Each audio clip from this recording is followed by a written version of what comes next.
Hi everyone, welcome back to Catholic Home Life. My name is Lindsay, and in this video I'm going to tell you all about how yesterday, in less than 2 hours, I meal planned for the entire year. So I'm going to take you along with me here and just explain how I do this. If you're new around here, I just wanted to welcome you. My name is Lindsay, like I said, and I'm a wife and a mother. I have 6 kids and actually have my 7th child on the way, due in July. On this channel, I talk all about our faith and our family life as a large family, and also homeschooling, because I homeschool my 6 kids. So if any of that sounds interesting to you, I hope you'll stick around and subscribe. This video is going to be loaded with information, so I just want to jump in because I don't want it to be too long, because I have a lot of information to share with you. So first of all, I've actually been planning my meals this way for about 9 years. I can't believe it's been that long, but I was looking back on it and it's been about 9 years. So over the years, I've finessed it and made it work for our family, and I'm just gonna share exactly how I do this. My hope is that you will try it out and see if it works for you. This plan can work for single people, married people, families, people with 1 child, people with 10 kids. It can work for everyone. It can work for people that have dietary restrictions. So if you're gluten-free, dairy-free, whatever it is, this plan can work for you. The first thing to do is to sit down and make an entire list of all the meals that you love to eat. So on this list, you're gonna have what the meal is, and I like to have a link to that meal if it's online, like if the recipe's online. So you're gonna have what the meal is, and then next to it, you're going to write how often you wanna eat that meal. So in our family, we like to have a lot of variety. A lot of our meals, I space them out usually 3 to 4 months from each other. There's some things, like we do lasagna maybe twice a year. So there's some things that I only will serve once or twice a year, like a ham. We have ham on Christmas. I don't really make a spiral ham any other time of the year. So on Christmas, like I'll write ham because I know I'm gonna make that. But most of the meals that are in our rotation, I will have they'll be spaced out every 3 to 4 months. So like I said, you're gonna write the meal, you're gonna write the frequency. Also, I will make a note if it's something I only serve in the fall or the winter or the summer, like whatever season it is, I'll write down the season that I serve it in too. So that helps when I'm writing down my list onto my calendar. Another thing that can be helpful is to rate your meals. In our family, we will rate them with a star system. So we kind of do this rating system where 1 star is terrible and I will not make that meal again. So this is if I'm experimenting with a recipe. If it's 1 star, I do not make it again. If it's 5 stars, that's like our favorite meal. So most meals that I make are around 3 to 4 stars. We really save the 5 stars for like the best meals that I make. So if we give a meal the rating of 3 stars or higher, then I will put it into my rotation. And when I'm experimenting with a recipe and I make it and we like it, then I will ask my husband. I don't really ask the kids because they just get to eat whatever I make. But I ask my husband, how often do you think I should make this meal? And so then he helps me decide the frequency, and then I will add that to my master meal list. So once you have your meal planning list, so here's mine. And mine is 3 pages long. I have 55 meals that are in my rotation. And I also have a list at the end of recipes that I want to try this year. And I'll explain that a little bit later, how I incorporate that into my plan.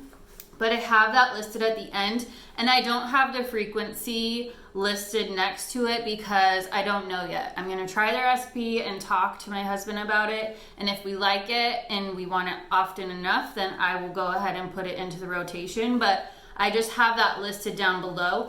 And as the year goes on and you come across recipes that you want to try, just add them to this list, because so many times I will have a recipe that I find and I'm like, oh, I want to try that.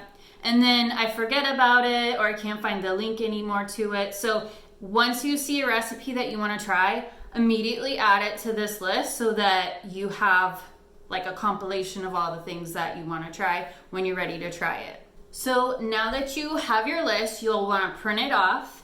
And I actually want to tell you that I'm going to share this list with you in the description box down below. So this is my list, and all the recipes that I have listed here, not all of them, but most of them, I have a link on the recipe. So you can find this document down below, and then you can try out the recipes that our family loves. I just wanted to share that with you if you need ideas for new recipes to try. So go check it out. The next thing to do is to print off a calendar. I found a free calendar online. I'll have it linked down below, and I just printed that off. You're gonna hole punch it and stick it in your binder, and also put a sticky note on January, because you're going to be flipping back to January a lot through this process, and it's nice to just have something that's easy to grab.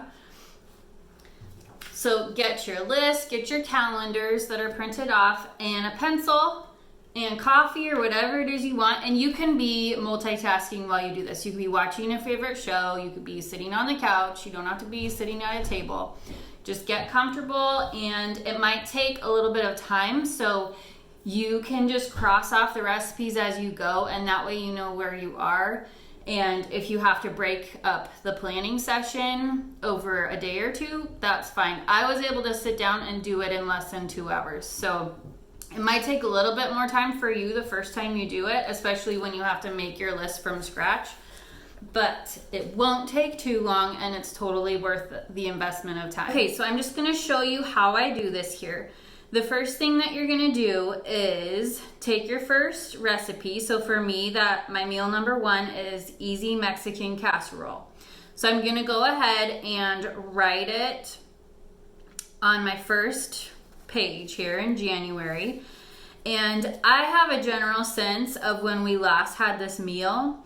But if you're in your second year of year-long meal planning, you could refer to your last year's plan to see when you had it last. I don't really do that. I just put it in January if we haven't had it for a while, or if I know we have had it recently, I'll skip a month or 2 ahead and then begin in that month. So you write it down, and then easy Mexican casserole, we like to have that every 3 months. So I skip 3 months and I write it again, and keep skipping 3 months, write it again, and so on through the year. Next up on my list is chicken pot pie stew, and again, we like to have this every 3 months. So I'm gonna write it down, skip 3 months, write it again.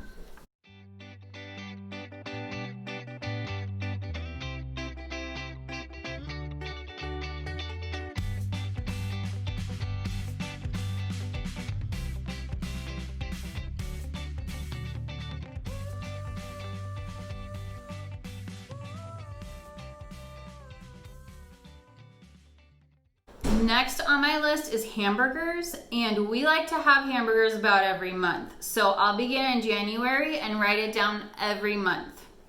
And this is something we usually do on the weekends, and my husband will grill them, so I write it down for Sundays.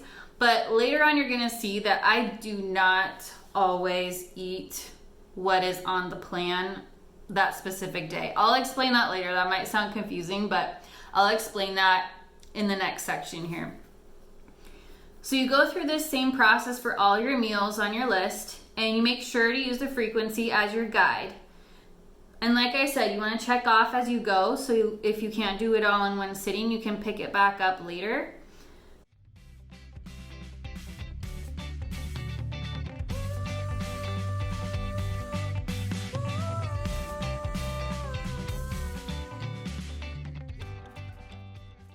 As you can see, I'm doing this whole process with paper and pencil and a paper calendar, but you could totally do this with a digital calendar online. And for a couple of years, I did try out doing it on Google Calendar, and it was okay, but I didn't really like it. I really like having a physical copy of it so that I can grab it and hold it and look at it. I'm just more old-fashioned like that. I like to work with paper and pencil, but if digital is your thing, then that totally works too. So after you go through your whole list of meals and plug them into your calendar, it will look something like this. Depending on how many meals you have on your meal list, you will have some blank days on your calendar. So I have 55 meals that I plugged into my calendar, and I have some blank days. But I don't see that as a bad thing. I actually see that as a good thing, because on those days where there's not a plan, we will have leftovers, which I think is really good to be resourceful and eat the food that's in your house, so nothing's going to waste. And then there's also room for experimenting. So like I told you earlier on in this video, at the end of your meal planning list, you can have a list of all the recipes that you're wanting to try out. So these blank days are the days to try out your experiments. Also, sometimes you just want a night off, right? So some of these blank days, you can use those for doing takeout or going out to eat or whatever it is. The more experimenting you do with your recipes and the more recipes you find that you like, the fewer spots you will have open in your calendar as the years go on. So it kind of works itself out as the years go on. Okay, so now that the plan is done and I have my whole calendar filled out with those little gap days, but like I said, that's totally fine. Now I'm going to show you how I actually put this plan into practice. So I personally like to shop once a week, and I do it online, and I have my groceries delivered to my door, and it's super convenient, and I love that. So that's just what I do, and that, like I said, it's weekly that I do this. So you grab whatever month you're in. So January, I'm in January right now. I'll grab that sheet. And then I have this laminated sheet on my refrigerator that has a magnet on the back, so it just sticks to the fridge. And I'll use a wet erase marker to write down the meals for the week. So I get my sheet from the fridge and I grab my month that I'm in. So I have January and I have my sheet. And then I will look at the week I'm on. And I usually shop on Fridays. So I will write down from Saturday to the next Friday, I will write down all the meals, and I'll just write them as a list. And honestly, I don't worry about writing down which day because I'm not that rigid about it. When it comes down to actually using this plan, I will cook what I want to during the week based on what I've shopped for. So I keep the list on my fridge, and I know that I have all the ingredients for these meals. So at the beginning of the day, I'll take a look at the list on my fridge, and based on what I feel like cooking that day, I will pick that meal. If there is one meal that you do want to have on a specific day, like say you're having company over, or for example, in our family, we don't eat meat on Fridays because we're Catholic. So I will put a star by our meatless meals just to kind of reserve that for Friday. But any other meal that I have on that list is kind of up for grabs during the week. Like I can pick anything that I want. So I really like that because it makes it feel like I can cook what I want and it's pretty flexible. So I have this detailed plan, but in practice, I'm not actually going to be eating shepherd's pie on April 10th. But I will be eating shepherd's pie in the month of April, and it will probably be during that week that I wrote it down. And I know that it will be about 4 months from the last time that I cooked it, which is why I love this method, because it ensures that I'm having variety, and it also reminds me of all the meals that we love. So that's basically it, and I know that was a ton of information, so if you have any questions, please leave a comment down below and maybe I could do a follow-up video with your questions. I hope that this meal plan will help you in some way. Maybe there's some idea that you took from this video that will help you in your own planning. That's all I have for you today. I hope you enjoyed this video, and I will see you in my next one, and I hope you have a great day. God bless you. Bye.